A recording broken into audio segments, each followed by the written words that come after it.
హైదరాబాద్ మిర్పేట్లో వెలుగులోకి వచ్చిన cooker case మొదట సాధారణ గృహ ప్రమాదంలా కనిపించినా దర్యాప్తు ముందుకు సాగే కొద్దీ ఇది రాష్ట్రవ్యాప్తంగా సంచలనం సృష్టించిన తీవ్రమైన క్రిమినల్ కేసుగా మారింది.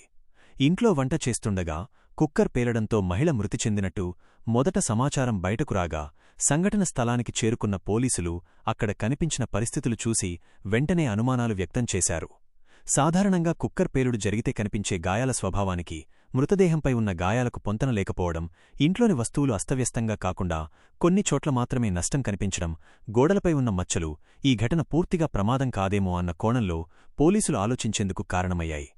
అంతేకాదు, మృతురాలి కుటుంబ నేపథ్యం పరిశీలించినప్పుడు భర్తతో ఉన్న విభేదాలు, గతంలో తరచూ జరిగిన గొడవలు, ఇంట్లో వాతావరణం ఉద్రిక్తంగా ఉండేదన్న సమాచారం బయటకు రావడంతో కేసు మరింత క్లిష్టంగా మారింది. కుటుంబ సభ్యులను విచారించినప్పుడు వారి వాంగ్మూలాల్లో పొంతన లేకపోవడం, ఒకే ప్రశ్నకు భిన్నమైన సమాధానాలు రావడం, కొన్ని కీలక ప్రశ్నలకు తప్పించుకునే ప్రయత్నం చేయడం పోలీసుల అనుమానాలను మరింత బలపరిచింది. దీంతో పోలీసులు ఈ ఘటనను ప్రమాదంగా పరిగణించకుండా హత్యకోణంలో కేసు నమోదు చేసి లోతైన దర్యాప్తు ప్రారంభించారు. ఫోరెన్సిక్ నిపుణుల సహాయంతో సంఘటన స్థలాన్ని పూర్తిగా పరిశీలించారు. కుక్కర్ పేలుడు నిజంగా జరిగిందా లేదా అన్నదానిపై సాంకేతిక విశ్లేషణ చేపట్టారు. పోస్టుమార్టం నివేదికలో గాయాల కారణాలు, మృతి జరిగిన సమయం, శరీరంపై ఉన్న గాయాల స్వభావాన్ని పరిశీలించారు. ఈ నివేదికలు ప్రమాద సిద్ధాంతాన్ని బలహీనపరుస్తున్నాయన్న సమాచారం రావడంతో అసలు జరిగిన ఘటనను దాచిపెట్టేందుకు కుక్కర్ పేలుడు అనే కథను సృష్టించారన్న అనుమానం బలపడింది. కాల్ డేటా రికార్డులు, ఫోన్ లొకేషన్, కుటుంబ సభ్యుల కదలికలు, సంఘటనకు ముందు మరియు తర్వాత జరిగిన పరిణామాలు అన్నింటినీ కలిపి పోలీసులు కేసును ముందుకు తీసుకెళ్లారు.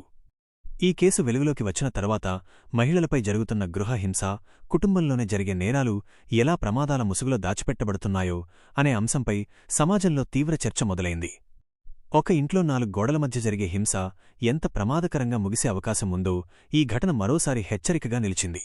ప్రస్తుతం ఈ కేసు కోర్టు పరిధిలో ఉండగా నిందితులపై ఆరోపణలు, ఆధారాల పరిశీలన, వాదనలు, ప్రతివాదాలతో న్యాయ ప్రక్రియ కొనసాగుతోంది. పూర్తి నిజమేంటి, ఎవరు బాధ్యులు, ఇది నిజంగా ప్రమాదమా లేక ప్రణాళికాబద్ధమైన నేరమా అన్నది కోర్టు తీర్పుతోనే తేలనుండగా, మిర్పేట్ కుక్కర్ కేసు మాత్రం సాధారణ గృహ ఘటన కాదని సమాజాన్ని కుదిపేసిన ఒక తీవ్రమైన హెచ్చరికగా కొనసాగుతోంది.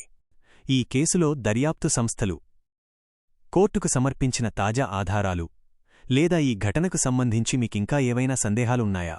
వాటిపై చర్చించడానికి నేను సిద్ధంగా ఉన్నాను.